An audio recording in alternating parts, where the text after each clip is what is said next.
Le roi du Maroc, Mohamed VI, a limogé ce mardi 24 octobre 3 de ses ministres. Le ministre de l'Éducation nationale, Mohamed Assad, le ministre de l'Habitat et de l'Urbanisme, Mohamed Nabil Bendella, ainsi que le ministre de la Santé, El Hossein El Wardi, et le secrétaire d'État à l'Éducation nationale, Larbi Bencheikh, ont été congédiés à la suite du retard pris dans l'exécution du projet de développement d'Alocema, épicentre de la contestation dans le Rif. Il a été constaté un grand retard dans le lancement des projets.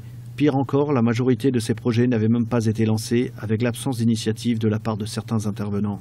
Mardi après-midi, le président de la Cour des comptes, Driss Jetou, avait remis un rapport sur le programme Alocema Manara Al-Outawassi au souverain Mohamed VI. Un compte-rendu constatant d'un grand retard dans le lancement des projets, dont certains n'avaient même pas encore été lancés, avec l'absence d'initiatives concrètes de la part de certains intervenants concernés pour le lancement effectif. Il y a une réalité qu'il faut traiter vraiment avec l'urgence nécessaire pour que le Maroc évite d'être dans l'œil du cyclone. Le roi, non seulement il règne, mais il montre là qu'il gouverne. C'est une façon de sonner d'alerte et dire qu'il faut mettre au pas la classe politique, et notamment ceux qui ont la charge au gouvernement de s'occuper en tout cas de ce dossier.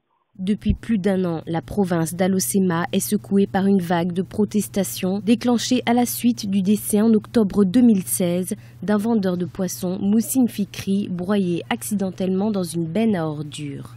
Des manifestations quasi quotidiennes étaient organisées pour réclamer une amélioration des conditions de vie liées au faible développement économique du Rif central et de son chef-lieu, Alocema.